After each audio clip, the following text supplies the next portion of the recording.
Hello, Sacagawea students. Mr. Harvey here again. It is still Wednesday, and it is Crazy Hair and Hat Day today, so I encourage you to participate. We're going to look at Chapter 2 today of the Phantom Tollbooth.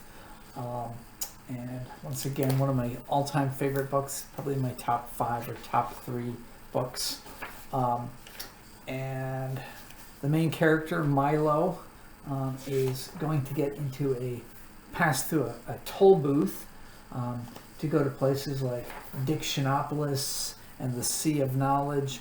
And the whole story is all about words and numbers and a lot of creative situations he gets himself into.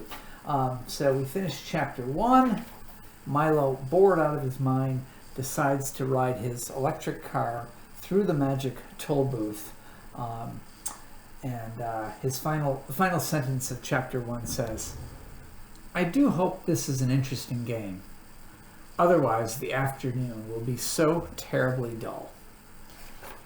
Chapter 2, The Phantom Tollbooth. Beyond expectations. Suddenly, he found himself speeding along an unfamiliar country highway, and he looked back over his shoulder. And as he looked back over his shoulder, neither the toll booth, nor his room, nor even the house was anywhere in sight. What had started as make-believe was now very real. What a strange thing to have happen, he thought, just as you must be thinking right now. This game is much more serious than I thought.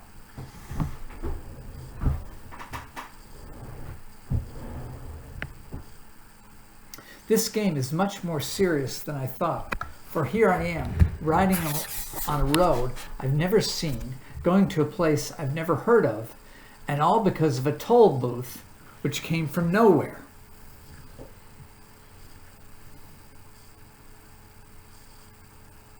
I'm certainly glad that it's a nice day for a trip, he concluded hopefully. For at the moment, this was the one thing he definitely knew. The sun sparkled, the sky was clear, and all the colors he saw seemed to be richer and brighter than he could ever remember.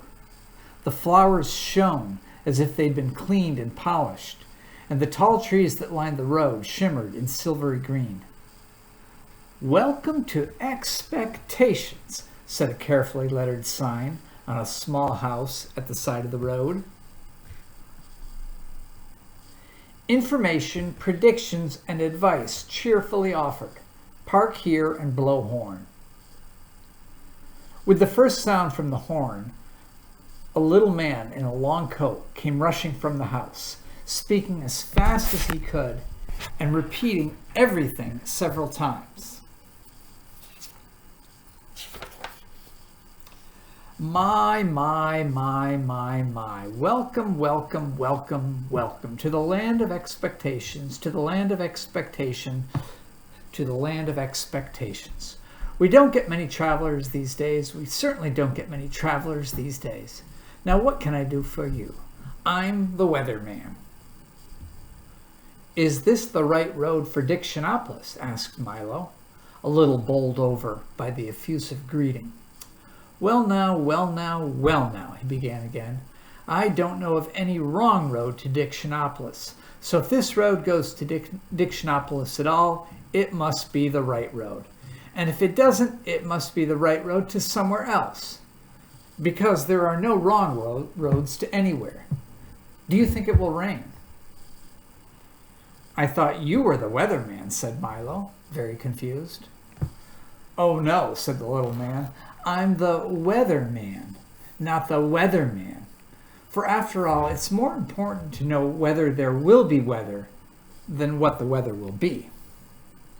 And with that, he released a dozen balloons that sailed off into the sky. "Must see which way the wind is blowing," he said, chuckling over his little joke and watching them disappear in all directions. "What kind of a place is Expectations?" inquired Milo, unable to see the humor and feeling very doubtful of the little man's sanity. Good question, he exclaimed. Expectations is the place you must always go to before you get to where you're going. Of course, some people never go beyond expectations, but my job is to hurry them along whether they like it or not. Now, what else can I do for you? And before Milo could be rushed into the house, and before Milo could reply, he rushed into the house and reappeared a moment later with a new coat and an umbrella. "I think I can find my own way," said Milo, not at all sure that he could. But since he didn't understand the little man at all, he decided that he might as well move on, at least until he met someone whose sentences didn't always sound as if they would make as much sense backwards as forwards. "Splendid, splendid, splendid," exclaimed the weatherman. "Whether or not you find your way, you're bound to find some way. If you happen to find my way, please return it as it was lost years ago. I imagine by now it's quite rusty. You did say it was going to rain, didn't you?" And with that, he opened the umbrella and walked with Milo to the car. "I'm glad you made your own decision. I do so hate to make up my mind about anything, whether it's good or bad, up or down, in or out, rain or shine. Expect everything, I always say, and the unexpected never happens. Now please drive carefully. Goodbye, goodbye, goodbye, good." His last goodbye was drowned out by an enormous clap of thunder, and as Milo drove down the road in the bright sunshine, he could see the weatherman standing in the middle of a fierce cloudburst that seemed to be raining only on him. The road dipped now into a broad green valley and stretched toward the horizon. The little green car bounced along with very little effort, and Milo had hardly to touch the accelerator to go as fast as he wanted. He was glad to be on his way again. It's all very well to spend time in expectations, he thought, but talking to that strange man all day would certainly get me nowhere. He's the most peculiar person I've ever met, continued Milo, unaware of how many peculiar people he would shortly encounter. As he drove along the peaceful highway, he soon fell to daydreaming and paid less and less attention to where he was going. In a short time, he wasn't paying any attention at all, and that is why, at a fork in the road, when a sign pointed to the left, Milo went to the right. Along a route which looked suspiciously like the wrong way. Things began to change as soon as he left the main highway. The sky became quite gray, and along with it, the whole countryside seemed to lose its color and assume the same monotonous tone. Everything was quiet, and even the air hung heavily. The birds sang only gray songs, and the road wound back and forth in an endless series of climbing curves. Mile after mile after mile after mile he drove, and now, gradually, the car went slower and slower until it was hardly moving at all. "It looks as though I'm getting nowhere," yawned Milo, becoming very drowsy and dull. "I hope I haven't taken a wrong turn." Mile after mile after mile after mile, and everything became grayer and more monotonous. Finally, the car just stopped altogether, and as hard as he tried, it wouldn't budge another inch. "I wonder where I am," said Milo, in a very worried tone. "You're in the doldrums," wailed a voice that sounded far away. He looked around quickly to see who had spoken. No one was there, and it was as quiet and still as one could imagine. "Yes, the doldrums," yawned another voice. But still he saw no one. "What are the doldrums?" he cried loudly. and tried very hard to see who would answer this time. The doldrums, my young friend, are where nothing ever happens and nothing ever changes. This time the voice came from so close that Milo jumped with surprise, for, sitting on his right shoulder, so lightly that he hardly noticed, was a small creature, exactly the color of his shirt. "Allow me to introduce all of us," the creature went on.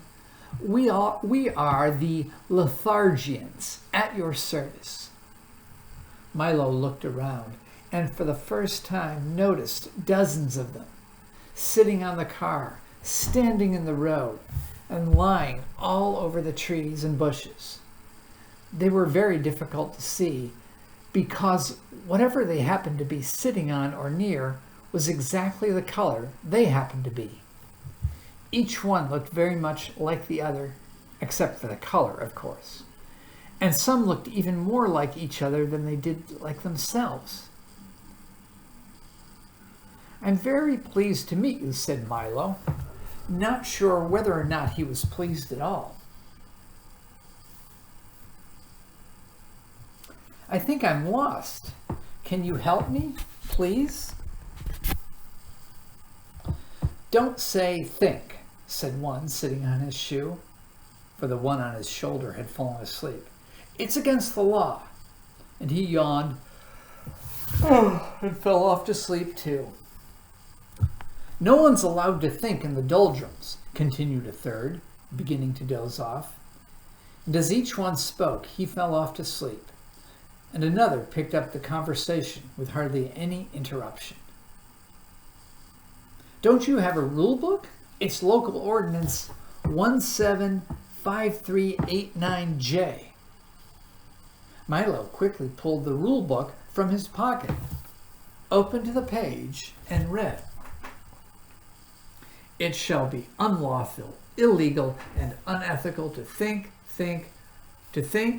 of thinking, surmise, presume, reason, meditate, or speculate while in the doldrums. Anyone breaking this law shall be severely punished." "That's a ridiculous law," said Milo, quite indignantly. "Everybody thinks." "We don't," shouted the Lethargians all at once. "And most of the time you don't," said a yellow one, sitting in a daffodil. "That's why you're here. You weren't thinking and you weren't paying attention either.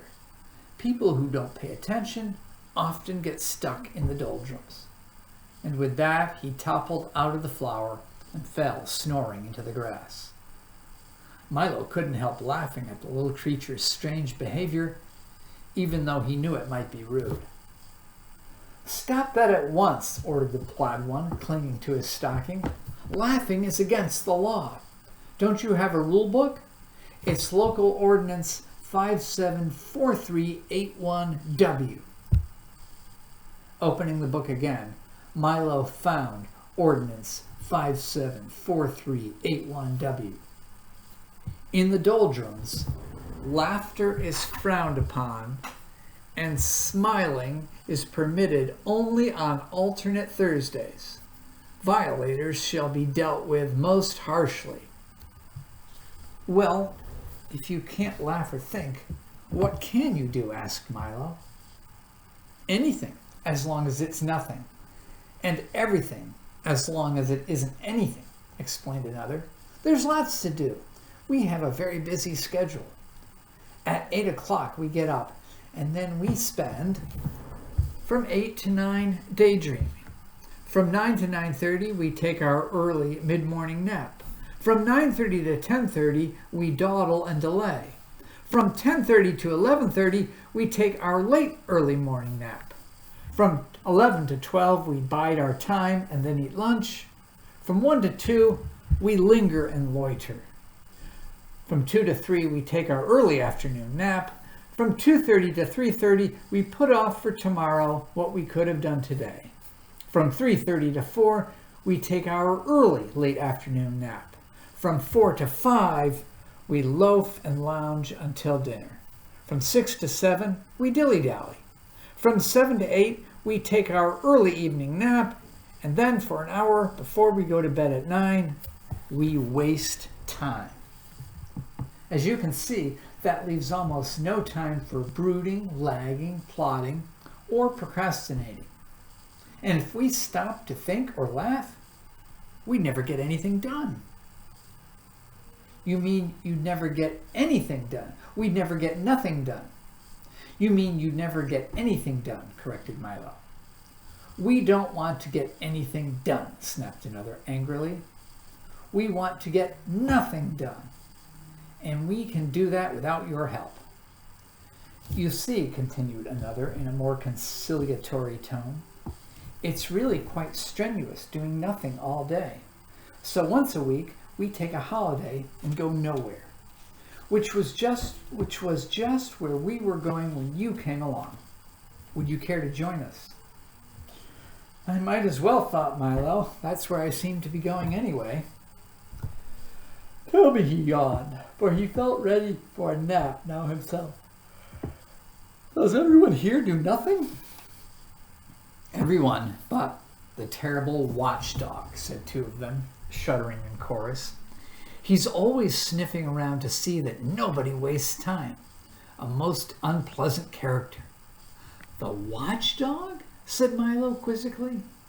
The watchdog, shouted another, fainting from fright, for racing down the road, barking furiously and kicking up a great cloud of dust, was the very dog of whom they had been speaking. Run! Wake up! Run! Here he comes! The watchdog! Great shouts filled the air as the Lethargians scattered in all directions and soon disappeared entirely. Arr, arr, arr, arr, exclaimed the watchdog as he dashed up to the car, loudly puffing and panting. Milo's eyes opened wide, for there in front of him was a large dog with a perfectly normal head, 4 feet, and a tail, and the body of a loudly ticking alarm clock. What are you doing here? Growled the watchdog.